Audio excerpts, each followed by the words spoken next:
If you are a teacher, parent, administrator, student, and/or anyone who loves reconnecting children with nature, and you want to figure out how to cultivate learning gardens and nature-based curriculum, then this is the podcast, the Outdoor Classrooms podcast.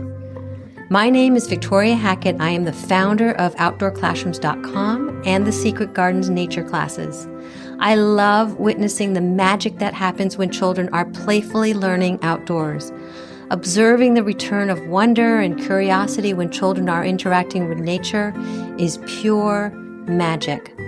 This is the podcast that is going to help you capture children's interest and give you not only inspiration, but some real life strategies that are going to help you figure out how to use the outdoor space, your outdoor space, as a teaching tool, so you can enlighten the playful learning experience for young children. Welcome to our Outdoor Classrooms community.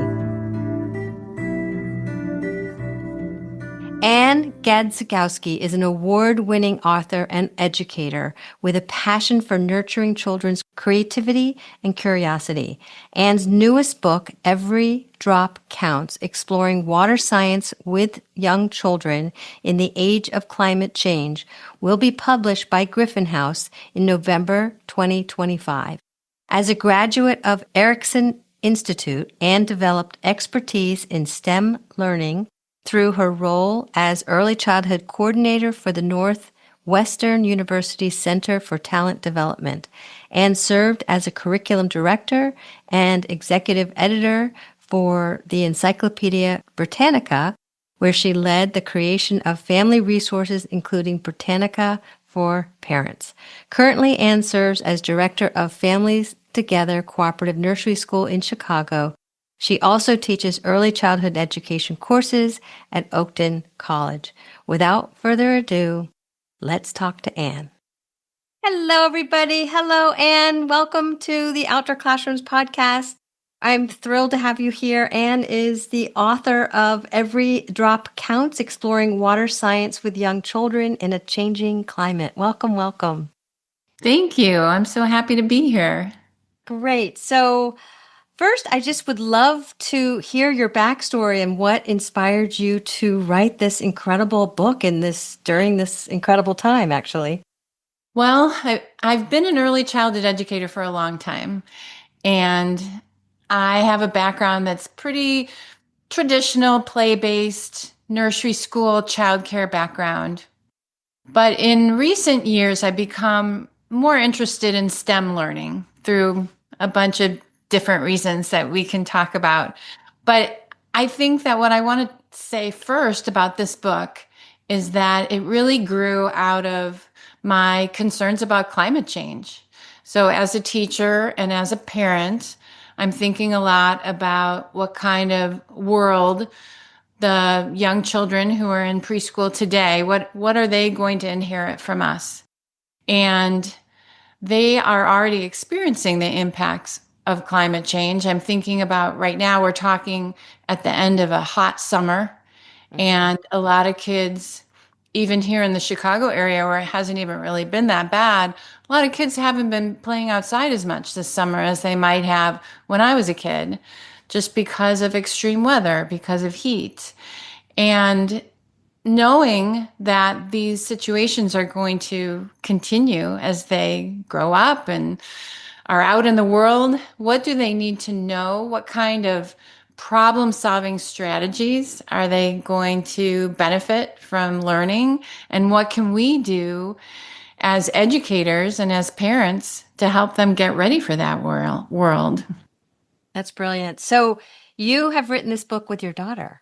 I have. So that's one of the reasons that I can go into about this particular topic. So I've written a number of books about science, technology, engineering, and math in early childhood classrooms. But I have a daughter who's an adult now, and she's a water scientist. Her name is Alexa Yeo, and currently she's studying wave patterns on Lake Michigan. And she grew up, on the shores of Lake Michigan here in the Chicago area. So it's been a wonderful journey for me as a parent to see my child, who's now an adult, explore these topics throughout her life. And I've learned a lot from her. I've learned a lot about how children learn and how they become passionate about a specific topic. And I've also learned a lot about water from her because that's her area of expertise. So when I began to focus some of my curriculum work on water in the lives of young children, I relied on her as my content expert. So for this book, she's written the foreword. She's written some sections of each chapter. There's a section called Ask a Water Scientist. And there's some background information that an early childhood educator or a classroom teacher might not have readily available to them. And she kind of summarizes what they might need to know to feel confident to talk to young children about water. So that's been really fun for me to work with my daughter on this book. Oh, how special. So, how does this book, Every Drop Counts, address the challenges? And you have sort of these components from your daughter. How does it address the challenges, I guess? Well, children are already really interested in water, and children already know a lot about water. I mean, every child is a water expert. They've taken a bath in water, they've had a drink of water, they've felt raindrops on their skin. So it's an experience and a topic that they already know about and that's already directly accessible to them in their lives. It's meaningful, it's sensory, so it's already there. So it's a wonderful way to start where they are and build on what they already know. And I'm a strong believer in emergent curriculum where you are building topics and activities directly on the interests of children. And my book is kind of structured that way, where you would observe or provide some kind of spark for children and then observe them to see where they go with it. What questions are they asking, or what are they spending time on? What are they giving their attention to? And we see this a lot outdoors, I think, in particular, because water touches our lives in lots of different ways. And there are a lot of naturally occurring experiences with water that happen outdoors because of the weather or because of existing bodies of water. But also then there's the built environment, and I write about this a lot in the book. So there are fountains, drinking fountains or beautiful fountains in a park that children will observe. Those are made by people. But in our conversations with children, our experiences with children, it's really fun to help them begin to notice themselves what is naturally occurring water and what is built by people. And as a teacher, we'll go on water walks with children and we'll look for water or a water hunt. Like, where are you seeing water in your environment? And they might see drops of water on a leaf, and that's just from the rain or that's from dew. Or they might see a hose and a sprinkler sitting on somebody's lawn. And that's a wonderful opportunity to have a conversation about, well, where did that water come from? Did we put that water there? Maybe with the hose, there was a person who put that water there. But the water that's on the drop of water on the leaf, we didn't put that there. Where did it come from? So these are really wonderful kind of emergent conversations that spark interest, and then they also draw out from the children what they're most interested in. Oh, that's just brilliant. And brilliant in the way of emergent curriculum is so emergent. It's sort of, I think it would be hard to write about. And it seems like you've really done a beautiful job in doing that, exactly that. I'm curious about, when I think also about water, just the conservation of water. How do we teach children to conserve water, that there's not this endless supply, and that we are, and that is maybe one of our biggest challenges that we're facing in our climate change as we move into it. Anything that you write about in terms of that? Yeah, there's a whole chapter on caring for water and caring for our earth and how that's so much connected. And how a teacher addresses that will depend somewhat on what their geographic location is. Is this a area where there's a scarcity of water? And are there already issues in the community related to conserving water, say in the Southwest or in California, where there might even be rules about how much water you can use to water your lawn or do other things. So then that's already in their world, and it's something that children might even already know something about. Or other parts of the country where there might be issues with the safety of water or how clean the water is, or there might be animals or plants in their community that are endangered because there's not enough water, or maybe there's too much water. A Right. lot of early childhood programs have been impacted by extreme weather conditions. And I'm thinking about schools and programs that have experienced flooding, either recently this summer, or I'm thinking about some in North Carolina that were impacted over the past year. And those children, they know what happened. It's not a secret to them that there was too much water and that we have to learn how to be safe with water. So these issues grow really naturally out of what's going on in the community. And we can empower children to be part of the solutions and to be part of the problem solvers, because they have great ideas about what we can do to conserve water, to turn off the faucet while you're washing your hands so that you're not wasting any water. They have all kinds of great ideas. So we can just ask them. Wow. So again, I want to circle back also to your daughter. She had these activities or ideas, being sort of an expert in the field. Did your writing this book together did there something that was unexpected that you weren't expecting in terms of your partnership as Not mother-daughter? necessarily in the writing of the book, but I would say she taught me an important lesson about the importance of science experiences for everybody. Because when she was a little girl, I probably wouldn't have predicted that she was going to be a scientist. I mentioned that I have this background as an early childhood teacher for many, many years.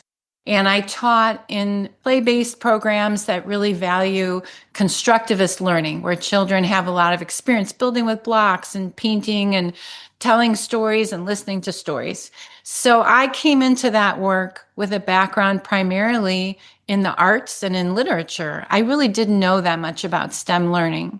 And then I happened to be in a role where I was working in a program that had a lot of STEM enrichment classes. So these were like extra classes that young children could take in the summer or on the weekends.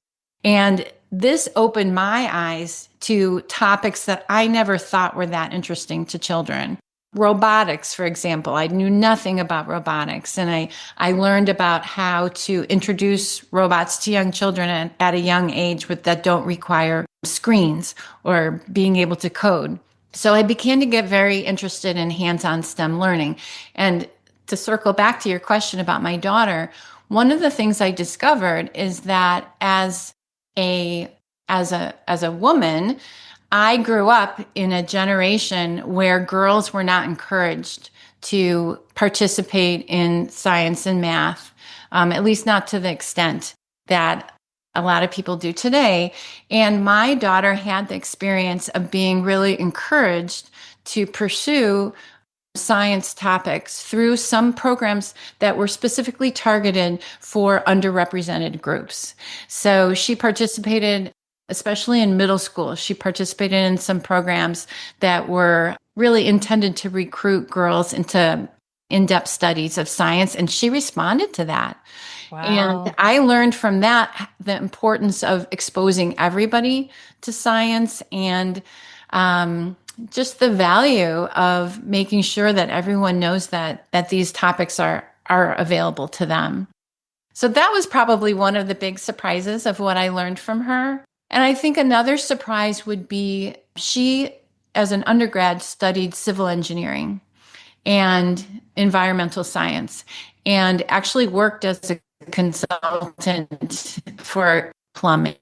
And I think what I learned from her is she made this leap from what she had studied in undergraduate and then going into graduate school and specializing on hydrology, is this difference between the built environment and the natural environment when it comes to water. I mentioned before, we go on a water walk outdoors with children and they might notice, the puddles that were created by the rain, or they might notice, the sprinkler system that they can jump through. I didn't really think that really mattered that much in conversations with young children, but I've learned so much about the capacity of young children to really value the beauty of the natural world and to really understand the impact of humans on the world. This sounds very sophisticated. As I'm hearing myself talk, I think, what does this have to do with preschool?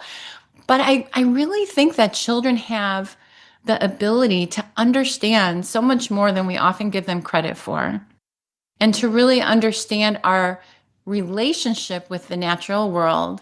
And water is one of those ways. Yeah. So thinking about water as one of our most important natural resources, I think children can really understand that when the rain comes down, there's this incredible gift that we receive from the earth in the form of water, and how important that is. And yes, people can use that water for drinking, and we can use that water to go for a boat ride.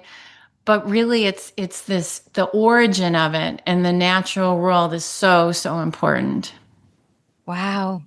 That's so beautifully said. It is a gift.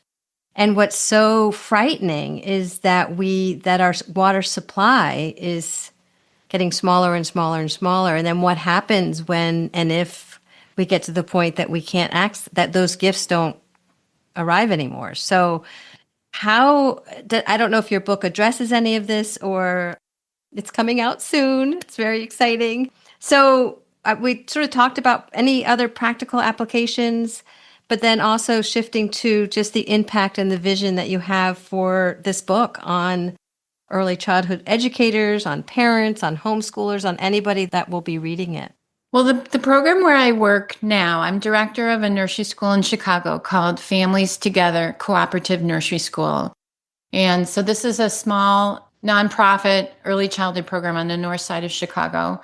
And we're in a fairly urban environment, but we spend a lot of time outdoors. And I've learned a lot from the teachers there at Families Together about how to develop really exciting and interesting outdoor activities, even if you don't have a lot of green space in your environment. So there is a public playground where we play every day. And we do have a couple of plots in the local community garden. So just in those two spaces, there are all kinds of opportunities to explore water and to learn about water. And so I drew on a lot of those experiences in the book. I should say we have 3 little plots. One plot is typically for planting vegetables and things that we can eat. One plot is typically more flowers and things that are pretty to look at or are important for the bees and the insects that are in the environment. And then one plot is we typically don't plant in it, and that's our mud play plot. So all 3 plots are important in terms of water, but I would have to say that mud play section is probably the most popular and the most interesting from a water perspective, because the playing with mud, of course, it's a very sensory experience.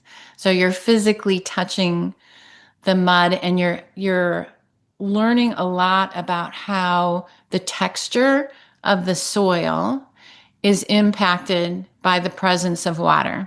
You keep adding more water, it keeps getting sloppier and messier. And that's a wonderful experience for the children. So those are the kinds of experiences, even in an urban garden, that the children will enjoy. And then I will also mention, in terms of the playground, there's a splash pad, or like a built-in sprinkler. And it's not in operation all year round, but it is a chance for the children to get a clear sense of when it's a hot day and you really are feeling the heat, that you can just get a little bit of mist or spray on your face, and what kind of a difference that makes for you. So these are just a couple of examples from the place that I work now. that kind of feed my own curiosity and knowledge about how children engage with water and what they learn from the water in their outdoor environment. Yeah, it's so key. It's so key. And just to think about all the differences between young children and as they get older, but to have those very organic experiences while they're young, to really explore, like you were saying, and have that relationship with water, to then teach those beginning conversations about even conservation. So I would love to hear more even about the impact and vision that you hope this book is going to have on the early childhood community and so on and so forth. So I think this book is a little bit different from other current science books on the market in that it draws that connection to climate change. I'm not suggesting that we teach little 3 and 4-year-olds about climate change. It's too complex and it's too scary, frankly, to discuss with really young children. But I do talk about climate change to teachers and parents a lot because we're thinking about it. And I think that it's very hopeful for us to think of this as a multi-generational challenge. We are not going to solve this overnight. We know that already. But I think it can give us as adults a motivation as well as an encouragement to think about how children can use their own experiences with water to become really good problem solvers. So my previous book actually was called Problem Solving with Young Children. And it's really about empowering children to come up with their own ideas, especially around science, technology, engineering, and math, and how they can collaborate with each other. Because I think that's the key to problem solving, engineering, and science at any level is this sense of together we're smarter than we are alone. So teaching children to collaborate, teaching children to ask really good questions, teaching children to look to each other and to look to the experts for answers, teaching children critical thinking skills so that they can pursue facts and good ideas and they know which sources to trust and which ones they need to double check. These are all really important skills and processes that are going to help kids be successful not only later in school, but I hope for the rest of their lives. So this book, Every Drop Counts, because it makes this connection to climate science, what I hope is that it's a hopeful book for the educators who use it, that it looks towards the future, that it really meets the moment in terms of some of the critical issues that we're looking at right now, that it celebrates and elevates science and scientific thinking. So I had all those things in mind when I wrote the book. And it's very process oriented. You know, I mentioned before the idea of an emergent curriculum. My background is somewhat influenced by the educators of Reggio Emilia, Italy, the educators that are really well known for the concept called 100 languages of children. And this is the idea that there's not just one way to think and speak and learn. When we give children different voices and different materials and different media to use, their learning will be richer and their communication will be richer. So in each of these chapters, we're talking about water, but we're looking at what stories can we tell? What creations can we make? How can we construct things with the materials that we already have? How can we reuse the materials that we already have? How can we sing or dance in ways that celebrate and learn about these different topics? Who can we talk to that we haven't talked to before who might be an expert or has a perspective on these things? So I feel like I'm rambling a little bit. Not at all. I'm like, yeah. I love the 100 languages of children, and I love how you've tied all these pieces in. It's incredible, just the layers with your daughter and just your previous book on problem solving and climate change and emergent curriculum. And I'm ready to get the book because it just sounds just beautiful and so well thought through, but truly coming from this place where I feel like we're from the same pea pod, coming from this place of just this organic regio. It's beautiful. Just, I love it. You're not rambling at all because I totally get what you're saying. Well, I feel like our conversation has touched on a lot of these really big ideas. And I guess I would want to be sure to add that there's very practical information in this book. I think that a lot of early childhood educators and probably a lot of teachers of young children don't have a strong background in science. Maybe we took some basic science courses, but often the teachers I meet at conferences feel insecure about teaching science or even talking to young children about science because we don't think that we're experts. So one of the things I really wanted to do with this book for each topic that we address is just to give you some very introductory science information, just enough to be dangerous, as they say, so that you feel like you can have some of these conversations with children, and then you can learn side by side with the children in whatever direction you go. So there's a chapter on water and weather, and it teaches just a little bit about precipitation, about different, important phenomenon in weather. And just a little bit at the beginning, just so that the teacher or the reader feels like they know enough that they can do some of these activities. And then there's a section about sparking interest. Like, what are the sensory experiences and the meaningful firsthand experiences that young children might have that are going to spark their interest? And then where do you go from there? What are some picture books? What are some toys and materials that you could use that would explore this? Where could you go on a little field trip to learn more about this? And then where would you go after that? Maybe there's a real science experiment you could do. There's not a lot of this in the book, but there's a little bit, like, how could you teach children to use a thermometer to find out the temperature of the water? And a lot of preschool curriculum doesn't include using a thermometer. Usually that's introduced in kindergarten or first grade. But you could do a very simple experiment with young children, especially if this is something that they're already interested in.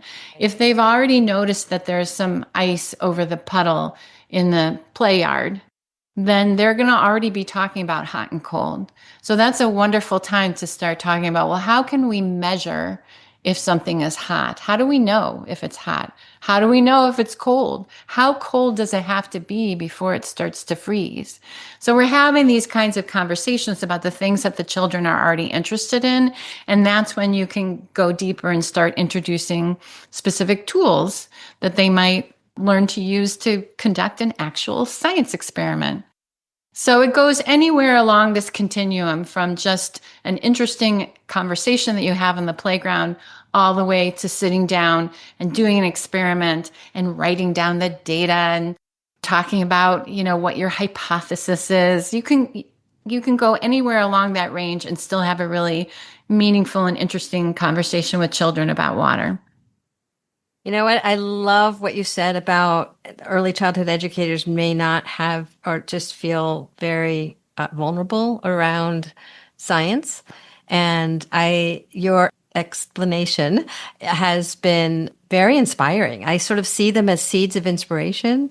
That's what I like to call just these little seeds of inspiration. And then you talking about just having, starting once you start, and then that emergent curriculum sort of taking the bull by the horns with it. So that is just beautiful. Are there any upcoming projects or topics that you're excited to explore now that you've completed your Every Drop Counts? I would like to think about and learn more myself about how programs and schools in different parts of the country develop water curricula. Because a lot of this is written from, of course, my own perspective, being in the Midwest and kind of an in-between sort of environment where we have cold winters and we have hot summers. But I think a lot about early childhood programs in other parts of the country or other parts of the world. And that's something I'm really curious about. So I'm hoping in this coming year that I'll have an opportunity to travel to some different areas and learn a little bit more. Because as I said, children already know a lot about water, and I'm wondering what they know when they live in an environment where water is precious, or whether in an environment where they're very close to a large body of water, maybe a river, maybe a lake, maybe the ocean, and how that impacts their experience and their learning. So that's Fascinating. one thing that I'm really hoping I'll have a chance as I talk about the book in different places. Oh, so fun. You'll have to come to Beverly, Massachusetts. We're near the water. We're the North Shore of Boston. Wonderful. We are coming to a close here. Is there anything, any seed of inspiration that you would like to share with our community that we may have missed, or just a seed of inspiration in terms of what you would like educators to leave on? I think I just would want to say again something I said earlier. I think this is a really hopeful book. And I think that working with children on any kind of STEM topic, science, technology, engineering, and math, is a really generative experience for educators. I think it's easy to get discouraged. And I just find it so exciting to see that spark of interest and that spark of wisdom that children bring to these kinds of science explorations. It gives me a lot of hope. So I hope that teachers will have that experience too and come away from science learning with a lot of excitement about continuing to do that more and more with young children.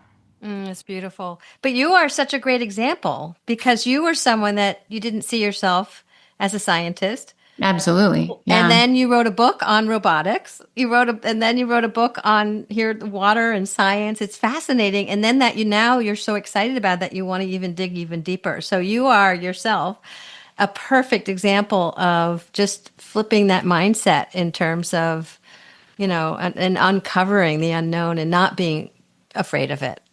So thank you for that. You're welcome. It's about curiosity. It's about bringing your own curiosity to the exchanges with the children, and then the children share their curiosity with you. Yeah. Great. Thank you so much for joining us. And where can we find you? I have a author website, AnnGadzikowski.com, and I have descriptions of each of my books on that website. And the new book, Every Drop Counts, will be published by Griffin House in November. And they already have a description of the book on their webpage, and it should be available for order very soon. Great. So that is November 2025. Yes. Because I want to make sure if people are listening to this later on down the Yes. road. So we'll just November 2025 is the release of the book. Very exciting. I'm going to get on the list. And all of that information will be in the show notes. I again want to thank you, Ann, so much for joining us. Thank you for having me. Thank you for tuning in to today's episode. If you're ready to take the next step and dive deeper into our communities, here's how you can get involved. First, you can join our 1-hour workshops. These happen every month with fresh and exciting new topics each time. It's a great way to get a taste for what we offer. If you enjoy the workshops, you can become part of our Circle membership community. And this will give you access to not only all the new workshops that happen every month, but it will also give you access to our entire workshop library, which is growing. It will also give you access to our monthly roundtable discussions. And also, as a member, you receive exclusive discounts on all our programs. It's wonderful, wonderful family. The final step, if you would like to dig deeper into our community, is to join our Outdoor Classrooms Teacher Certification Program. This program is for those educators who are eager to dig even deeper into our programming, and it's the perfect next step. If you want to learn more about each of these programs, or you're not sure where you need to start, or any questions that you might have, schedule a one-on-one discovery call with me, Victoria Hackett. I will put all of that information in the show notes. You can also go to our website at www.outdoor-classrooms.com to learn more information. We can't wait to welcome you into our community. Until next time,